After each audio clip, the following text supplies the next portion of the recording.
Okay, so I've seen a lot of videos popping up recently entitled #SaveLuni. I looked into it and realised there's an entire quote-unquote drama surrounding it. Now keep in mind the entire situation is being handled by children, as that is the age range of the majority of the gacha community, and thus no videos I found were of very high quality, so please take this video with a grain of salt. I couldn't find many reliable sources, so I'm making this video to inform you all about what's happening. I'm also sorry that my sprite's pose doesn't change throughout the video. Pastel Friends' poses change depending on the outfits that you put your character in, so I apologise if it looks weird. With that out of the way, I'll be done with the introduction and move on to the first segment.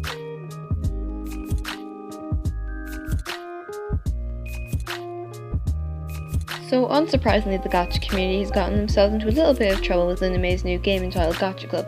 I'm sure most of you have heard of it already, but in case you haven't, here's a brief summary. Around a year and a half ago, Gacha Life's developers Luname announced that they would be making a new gacha game, Gacha Life 2, as it was originally titled. Throughout the development, Luname changed the name to Gacha Club, which was going to be the game they released after Gacha Life 2, but fused the two together to save time. It was announced in mid-April 2020 that the game was going to be released on Android first. This made iOS gacha users become upset, of course, but nothing bad happened. They just accepted that they would have to wait an extra 2 months. As for Gacha Club itself, it is very customizable and in the eyes of a gacha user probably worth the wait. I won't speak too much about the game itself as to not spoil iOS use of it, and also because this is not a game review but rather a review of controversy surrounding the game.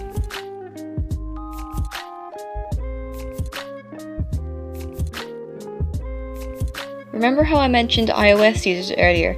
Well, naturally some of the toxic gacha iOS users took it way too far. I mean going and invading Luni and his family's privacy, sending pizzas to his address, sending pizzas to his girlfriend Ramonde's address, harassing him, and I have even seen some people on Instagram threatening to dox him and leak all of his personal information if he does not release Gacha Club for iOS sooner. I cannot find that post anymore, so I would assume that it was either removed or the users deleted it. So believe what you want, I guess. According to people on Discord, this has been detrimental to Luni's mental health, 1 because of the harassment and 2 because of the toxic fanbase that he has built up in general. Many people and concerned fans have made appreciation posts for Luni, as him and Luname Studios are probably going through a really hard time at the moment. To see these imbeciles try to ruin their lives out of jealousy is just despicable. I've been following the development of Gacha Club or Gacha Life 2 for a very long time, and it is clear that Luni has put a lot of hard work into this game, above all other gacha games, and then these gacha brats do this just because they have to wait another 2 months. It's awful, it's ungrateful, and Luname does not deserve it in any way. I get that some iOS users are good and are respectfully waiting for Gacha Club to come out in the App Store, but it's important to address this still. Luni is a human too, and you invading his privacy like this will not make Gacha Club come out any quicker. Doing things like this can get you into legal trouble, and I doubt a grown-ass man like Luni would be afraid to file a police report.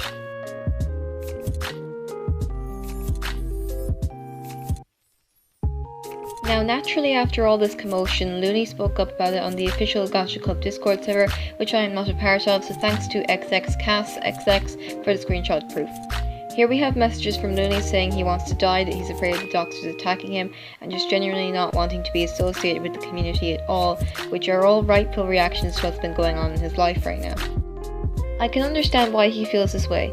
For example, I joined the community back in 2017. It was a small community with little kids just wanting to create stories and have fun.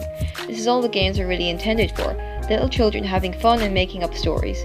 I'm not exactly sure where the toxicity started popping up, but once it was noticed it was almost too big to be stopped. It was hard to be an innocent, non-toxic gacha tuber at this time, so I can only imagine what it was like to be the fucking developers. Many of you have probably seen that yes, I do have quite a negative opinion on Luni and Luname, but I do not believe that he, his family and his girlfriend deserve to be threatened and blackmailed by the community he created just to entertain children. As gacha tubers, you should be grateful for Luni. If it wasn't for him, you wouldn't have all of your subscribers and you wouldn't even be on YouTube in the first place, so stop treating Luni like they're robots who are only there to pump out games that you can milk off of to gain revenue and fame.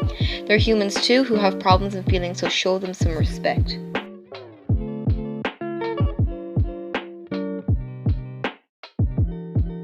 Now there have been some rumours going around saying that the screenshots of Luni addressing the issues are either edited or a fake Luni account.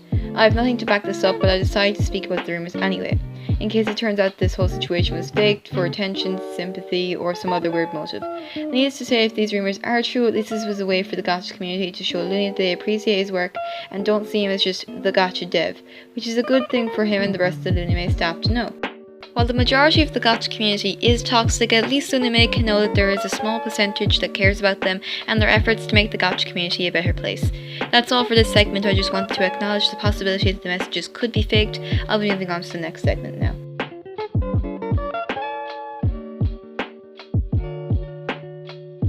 Okay, so ignoring the possibility that the screenshots could be faked, if they're not, I hope I'm not the only person who thinks that it was a bit irresponsible for Luni to put the messages "I want to die" and other things like that onto a server filled up with mainly children, who become extremely concerned for you.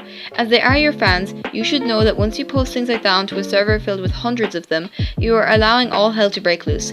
Especially since this is the gacha community we're talking about, you should know that gachas are mostly children, and children tend to overcomplicate things when they get confused.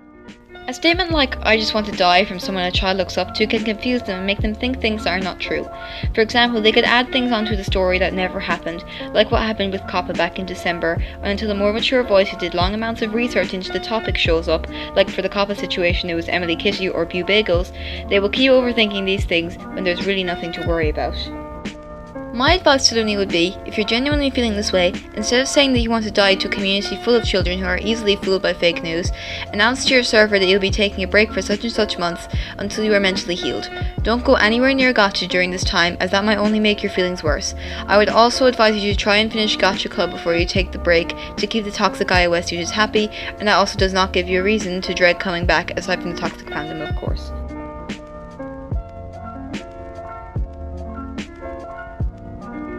That's about it for this video. If I missed anything, please point it out in the comments as to educate others on the seriousness of this situation. In conclusion, here's a quick TLDR of my thoughts on the situation. As much as I dislike Luni and the gacha fandom in general, I definitely don't think that Luni deserves to be treated like some robot by his own community. He's a human with thoughts, feelings and opinions too. Driving someone to the point that they want to die and invading their private life is not okay. It's a serious offence that no one should even consider doing. Luni is a creative person with a creative mind. He does not deserve the harassment that he's received. Yeah, sure, he's put things into the game that allowed horny kids to make not safe for work content, but it is still good that he spoke up about it and got rid of the things that the kids use to make sexual shit. If you see someone harassing him or invading his privacy, don't act smart or go witch hunt them, as that will only make things worse. However, you also have to open your eyes and realize that Luni added things into Gacha Life that allowed the disgusting kids to make sexual content. He should not be held completely responsible for those videos, but he is not completely innocent in regards to it. Everyone makes mistakes, and Luni made a huge mistake by putting NSFW poses, faces, clothing, etc. into the game, though it was only a mistake and many people can forgive him for that. My opinions on him will never truly be changed, but I do appreciate him trying to fix it, and I still do not think that he deserves all the harassment and hate that he's received. With that being said, thank you for watching. Be sure to subscribe if you like this video because I do plenty more like it, and I'll see you in the next one. Doodles!